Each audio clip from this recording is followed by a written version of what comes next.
Okay, so the way me and him met, I've always known his sisters like since I was younger, you know. So his sisters have been like big sisters to me since I've been younger. So I've always known his family, especially Sheila. She's been like a big sister to me since I was like 6. So I always knew his family. The way that I met him, doing motherfucking damn makeup, on New Year's 2011 going into 2012. His sisters had asked me to do his mom's makeup so she could go out. So boom, I get there, I go over there. At first, let's be clear, I was high as hell, so I wasn't even really gonna go. But I'm glad I went because I got my two biggest blessings, which are my children, from me. So this topic is about my whole little relationship. Everybody thought like I tried to perceive it to be perfect. It was never that I tried to perceive it to be perfect. I just feel like a relationship is something that's private. The things you go through is better to go through without people knowing, because when people know, they put their own little assumptions and opinions, and I feel like you don't start to really have a relationship based off of you and the person you're in a relationship with, but everybody's opinion starts to get in your ear and you can't think for yourself. So it's never that I painted a picture like it was never any problems. It was that I more so painted a picture of this is my shit, stay the fuck out of it, period. But now I guess I'm ready to talk about it. So yeah. So I go over to their mom's house or whatever, and when I knock on the door, he answers the door. So he's staring at me. So I'm like, do I got the right house? Like, is Sheila in here? And he was like, yeah. And I'm like, can I come in, or like, what the fuck? So boom, I get inside. So I does his mom makeup and everything. So then his mom keeps saying, she pretty, ain't she, daytime? She pretty. She just kept saying, she pretty. So finally he like, she is pretty, but who is she to us? And they ain't want to say nothing because all of our life, me and his sisters had like swore up and down we were real sisters, like we never told anybody. So I had my friend with me. My friend was under the assumption that she was my real sister too. So she looking like, he don't know you type. So finally, they like, it's Cree, Cree from when we were younger. He like, who the fuck is Cree?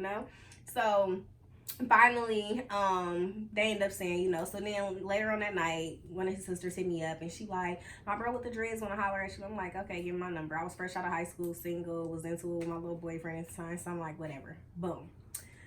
So he comes over like the next day. So we kick it for a couple days and messed around or whatever. I know it went pretty quick. But boom. Next thing you know, like a couple days, his sister was pregnant with her daughter. So a couple days before she had her daughter, boom, find out I'm pregnant. End of January, find out I'm pregnant. So I'm like, bro, what the fuck? Like, there's no way I can be pregnant because, no, matter of fact, it was the day before she had her daughter. She had her daughter February 2nd, so I found out February 1st. So I was home cooking spaghetti, and I know I can cook. So when I'm home cooking spaghetti, I just start throwing up like I'm sick. I'm like, what the fuck? So I'm making excuses. I call my best friend. I'm like, she like, well, maybe you're pregnant. I'm like, no, bitch. Maybe, your period changed with the season. Maybe my period just off. Maybe something just ain't right because it was cold. And, I'm making all kind of excuses. So next thing I know, I go to the hospital. They like, you pregnant. I'm like, well, what? Because I was on the pill. Now, true, I did used to forget to take my pill sometimes, but I'm like, pregnant with what? So she like, you're pregnant with a baby. So I'm like, you sure it's me? Because I'm the first lady of a rap gang. I model and stuff. Like, I'm positive it's not me. She like, sure it is. And she checked my bracelet. She like, yeah, you, Lucretia Jones, you're pregnant. I'm like, bro, there's no way. Like, I just met this nigga. We was kicking it, but we ain't, you know what I'm saying? So, boom. Now I'm forced to grow up, become a mother, and, I'm trying to do this whole family thing all within a matter of a month and some change. So, or no, like 2 months. So, I'm like, damn, what the fuck? So, boom, his sister has her baby. Then, me and him together, and boom. Like, the 4th month, we have our first fight. And it was crazy. Our first fight. So what happened was, like I said, I knew his family from, like my whole entire life. So boom, we leave at Applebee's. I'm pregnant. At this point, I'm like 3 months pregnant.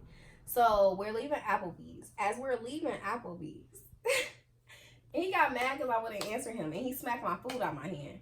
First of all, I don't play about food, whether I'm pregnant, not pregnant, whether I'm dying. If I'm on my deathbed, they give me my last grape. Bitch, feed me my grape, let me choke on it and die, but I don't play about my food.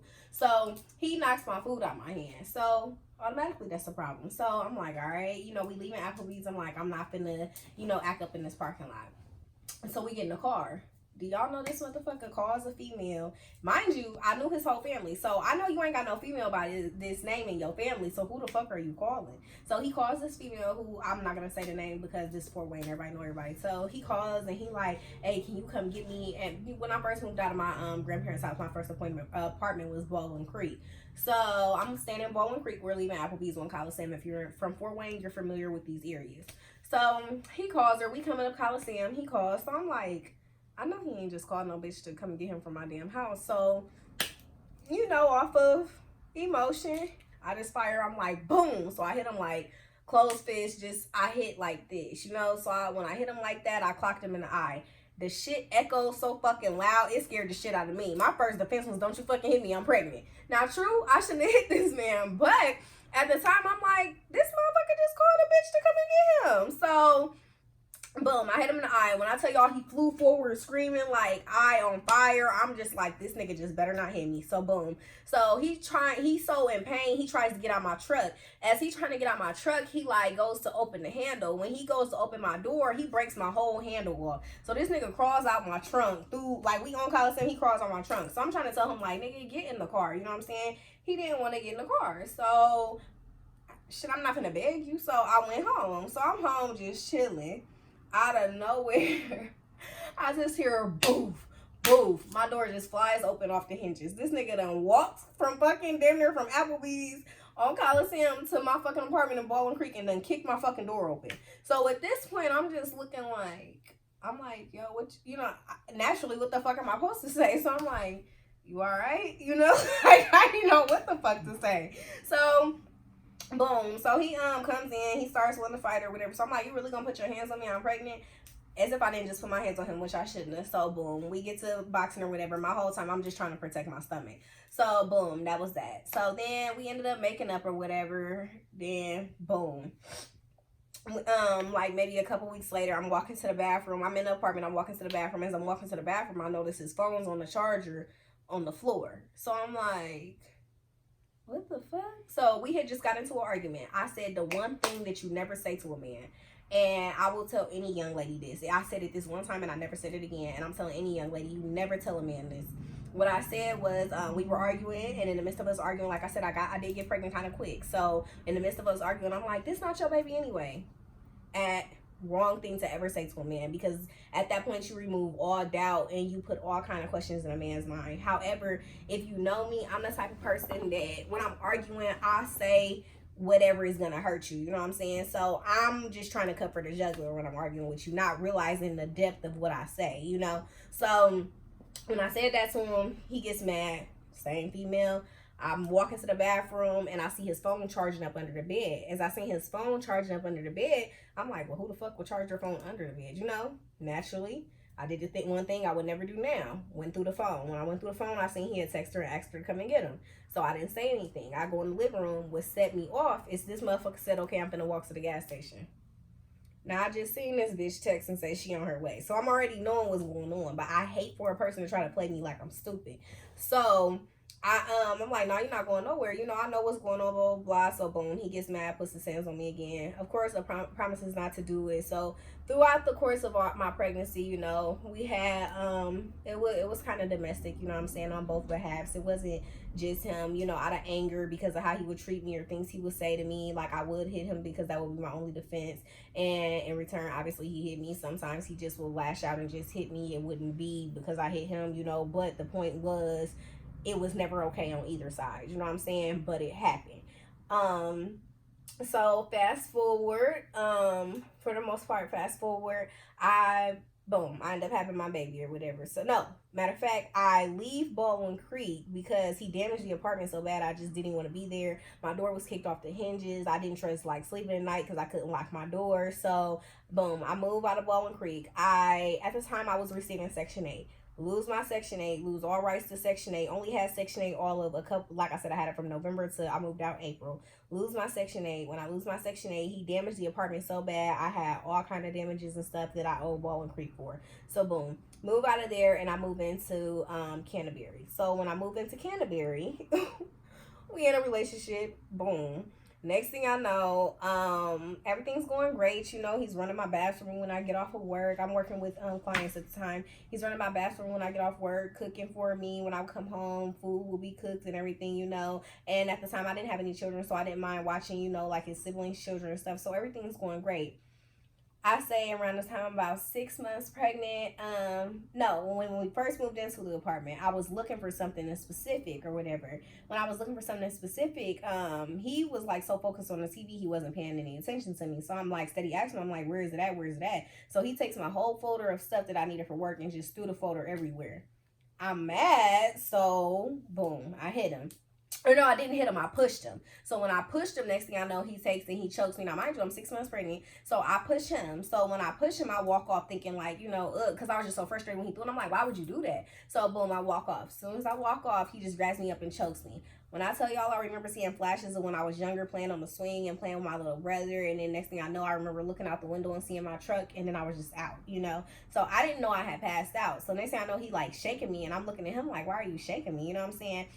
The whole time I didn't realize that I had passed out. He was shaking me. Do y'all know this motherfucker brought me to and was like, see, your dumb ass almost died, and just dropped me. I'm like, what the fuck? I didn't know whether to be mad or what, because I didn't realize what had just happened. You know what I'm saying? So boom, that was that. So of course he apologized. Everything was good. Things were going great. Then boom, next thing you know, what was the other? What, I can't remember what it was. Oh, boom. So that later on that day, I'm thinking everything was great. You know what I'm saying? So later on that day, he goes and you know, I'm thinking like everything was great, as in like we wasn't fighting anymore, but we weren't talking. Obviously, I was upset. You just choked me out. You know what I'm saying? But next thing I know, you know, I ended up having to go to work, so I went to work. Well, when I went to work, I thought that he just left the apartment. Well, I didn't know until I got to work. When you work with clients, there's a HIPAA law, and you can't have, out of respect for the clients and their privacy, you can't have anybody at these clients' residence. So I get to the job or whatever, and when I get to the job, I was getting ready to walk into my job. As I'm getting ready to walk into my job, the lady who's coming out dismissing me starts ducking. So as she's ducking, I'm ducking, because I'm like, what the hell is we ducking, you know? So I look behind me. Do y'all know this motherfucker crawled out my trunk and was like, so what nigga house is this, and blah, blah, blah. At that point, I just turned around and went back to my truck. I just listened to him fuss the whole way back. At that point, I knew I had lost my job, because it was like, in her eyes, she seen that I tried to it looked like I tried to sneak somebody into the house, and that wasn't what had happened, but I already knew at that point I had lost my job. So they ended up trying to make another excuse, saying that I fell asleep on the clients or some shit along them lines. I ended up losing my job. It was what it was. At that point, like I said, you know, my whole relationship, I was the only one working. He worked like various jobs here and there for maybe a month or two at a time, but not too much, you know. So at that point, I knew that I had lost my job. I was 6 months pregnant. I knew nobody was going to hire a pregnant person because they didn't want to pay me for pregnancy leave and stuff. So boom, my grandmother ended up having to finish paying my bills during the rest of the time while I was pregnant, because we knew no one was going to hire me. So my grandmother paid the bills. However, it drew I want to say like a line between me and her, because she's looking at it like, you know, you got this grown ass nigga staying in your house and I'm paying the bills, but you pregnant, my granddaughter, I love you, so I'm gonna look out for you. So I finished out my pregnancy or whatever, staying in Canterbury. So then boom, I had my son. So when I had my son, I remember when I had my son was a twin. He had a twin who passed away at birth. And when I was in the hospital, I remember waking up after I had my son, like I'm pushing, and as I'm pushing, she's like, well, what had happened was my epidural had came out or whatever. So I'm thinking something wrong with my baby. You can't say to a first time mother and not think like something must be wrong with the baby. So after I had my baby, as soon as I went to take that breath, I'm like, whew. As I went to take the breath, do y'all know this nigga was holding my leg? And his mom has 9 children. So I just assumed that he knew that when babies come out, their heads are kind of cone shaped. And as soon as I went to take that breath and say, whew, That motherfucker dropped my leg and said, "What's wrong with my baby?" So I started panicking. I'm like, "What the fuck wrong with my baby?" Whole time my baby just had a cone shaped head. When I tell y'all this nigga, he was there. I'm not gonna take that from him. Every step of the way, he never left the hospital from the entire time I went in to have the baby until I came home. He never left the hospital. He was there every step of the way. I will give him that. So anyway, I turned around or whatever, and I had my baby. After I had my baby, I went to the recovery room. When I went to the recovery room, I remember feeling a lot of pain. And when I felt a lot of pain, his mom was like, no, you should be up walking and blah, blah. I'm like, maybe you got 9 kids. This is my first. Like, I'm in pain. She like, no, you're not supposed to be hurting. So I'm steady feeling pressure. So I tell them to go get somebody to help me go to the bathroom or whatever later on. So it's me and my kid's dad in the restroom. He goes and gets the nurse so he can help me to the bathroom. One nurse helped me to the toilet. When I got to the toilet, I remember her asking me, "Can you hear me?" She was standing right next to me, but it sounded like she was way down the street. Out of nowhere, it hit me. I always watch like death movies and stuff like that and snapped episodes, First 48. I remember them saying, when you get ready to die, the first thing to go is your hearing. Like, everything snaps out. So at this point in my mind, I'm finna die. So I'm just scared because it was literally nothing I can do. So she asks me this, and next thing I know, is 6 nurses around me, and I see a lot of blood. I didn't remember passing out. I didn't remember losing all this blood. I look up, my kid's dad telling me not to die on them. I'm just like, what the fuck is going on? I feel no pain whatsoever. Like, I don't feel any type of pain.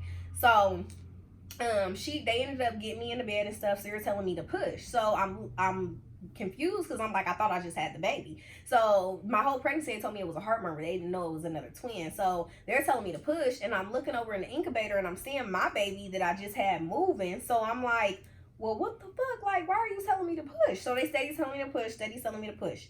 Boom. I finally push or whatever, and when I push, they like, "Do you want to hold it?" We need a biopsy bucket, and they're like, "Do you want to hold it?" So it's so much going on. I'm like, no, I don't want to hold it because I don't know what's going on. I just look down and see like a baby that was veiny. My kid's dad like begging me not to die on them. My other baby's in the incubator. It was just so much going on that I'm like, no, I don't want to hold it. I didn't know what was going on. You know what I'm saying? To this day, I don't know what it looks like. I don't know anything about it.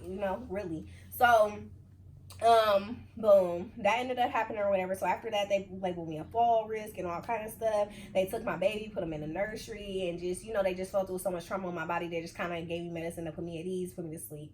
So when I woke up, I didn't know what was going on. So my children's dad's little brother was in the room. So I'm like, "Where are you at?" He like, "Oh, well, mom them said I could stay, blah, blah, blah." So I'm like, "Oh, okay." But I was in so much pain. I'm like, I normally wouldn't mind him because I love him to death. And I normally wouldn't mind him staying with me, but I had just had the baby. I was in pain. I was hurting. So I'm just like, somebody gonna have to come and get him just for right now. So, unbeknownst to me, I'm asking his little brother, I'm like, "Well, where's your brother at?" He like, "Oh, he downstairs, da, da, da, da."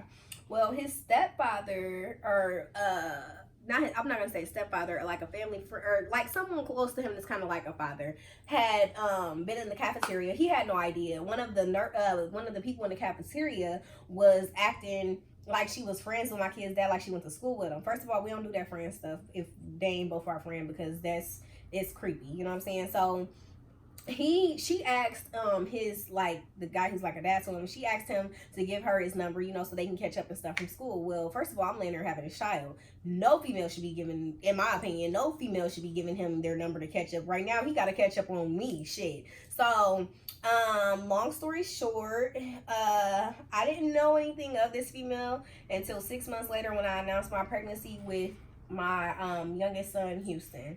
And that's when all hell broke loose. That's when I found out they had been involved in the hospital while I was having my son. That's when I found out he had been leaving the house going with her. She was able to describe nights of things he had on when he left the house that I knew she wasn't lying. It was just like, at that point, nothing else was the same in my relationship. At that point, I was broken. I turned into a whole nother person I didn't know.